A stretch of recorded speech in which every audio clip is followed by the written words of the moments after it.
Hey everyone, it's Nerdy Neighbor here. Welcome to my basement. This is where my internet lives. And I, like you, have internet troubles all the time. Well, maybe not all the time, but occasionally the internet goes out, you open up a browser and you're greeted with the hopping dinosaur on the Chrome tabs, and that's no fun.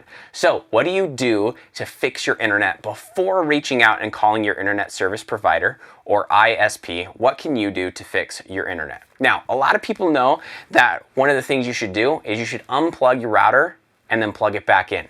That's true, but I'm going to give you a couple more tips here just to troubleshoot things further so you can know that it is for sure the ISP that needs to fix the problem and not you.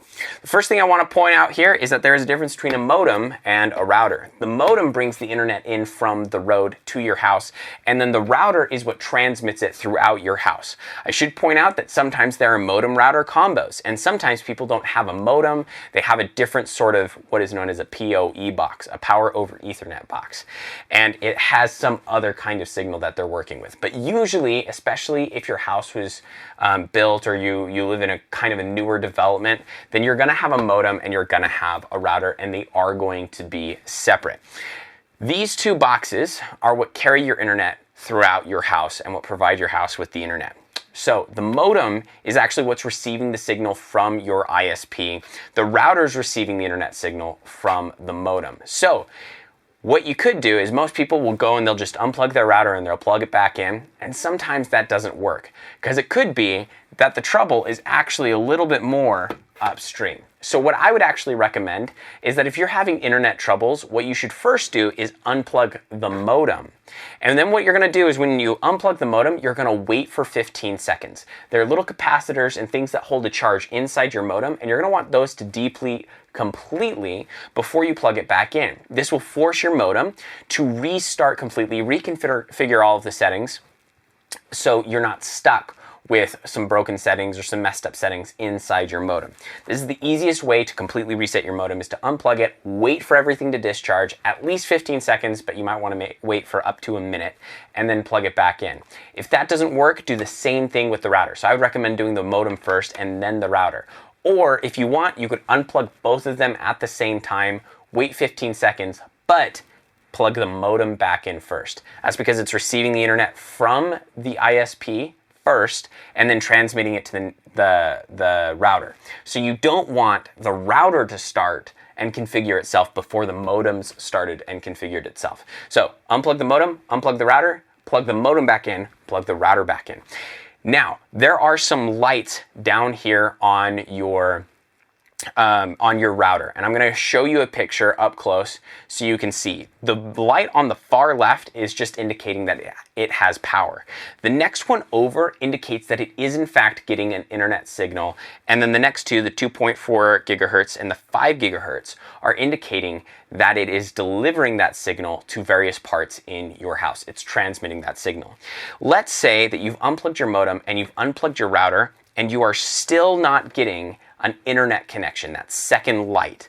Well, what you're going to want to do is you're going to want to check the cable that connects your modem and your router together, because it could be that this is a bad cable, right? So this is an Ethernet cable, and what this does is it carries the internet connection from your modem to your router. If that cable is bad, then you're going to want to replace that cable. So what I would recommend is you have at least a few cables, a few Ethernet cables that can carry an internet signal from one device to another. Because if it's bad, you want to be able to test that, right? So you'll cycle through a few different cables to ensure that it's not the cable, okay? After you've checked the modem's okay. You've checked the router's okay. Everything is reset. You've checked the cable that connects the modem to the router, then you're getting a lot closer to being able to call your ISP and say, hey, we know this problem is not with the modem, it's not with the router. The next thing that you're going to want to do, and this is a little bit more technical, so at this point you might just want to call the ISP and ask them if you're still not getting internet, what the problem is. However, there is a possibility that it is something a little bit stranger, okay? So your router comes with an ability to log into the network without connecting to the internet. So even if your router isn't giving you internet, it might be transmitting a signal to you, right? Because it's not giving you internet, but it is giving a 2.4 gigahertz and a 5 gigahertz signal to you. If you connect to your internet but it's not giving you an internet connection, the problem might be with how your router is in fact configured. Probably not the case, but it's possible. So you might want to log into your router and check some settings there. Like I said, that one's a little bit more complicated, a little bit more technical. So at that point, you might want to just call your ISP and see if there's anything they can do for you. But it's possible that it is something there. At that point, though, I probably would just call the ISP, blame it on them, let them know that the problem is a little bit further upstream. We know that our cable is working. We know that our router is working because it's transmitting. We know that our modem is working. We know it's not the Ethernet cable, right? We know that it's not some sort of discharge that hasn't happened yet. It's not our stuff. It's the ISPs. So if I were you, what I would do is I would check those things first before contacting your internet service provider, and that will indicate to them that you've done everything you can. And so if you're still not getting internet, it's on them. But most of the time, the vast majority of the time, that's not the case. You should be able to get internet after that, as long as you wait a couple of minutes for all the settings to reconfigure. So I have in fact, I don't know if I've ever actually encountered a problem where I lose internet connection and then it's down permanently, and after I unplug the modem, I unplug the router, I change the cable. If I've done those 3 steps, I don't know if I've ever had a problem that hasn't been resolved like that.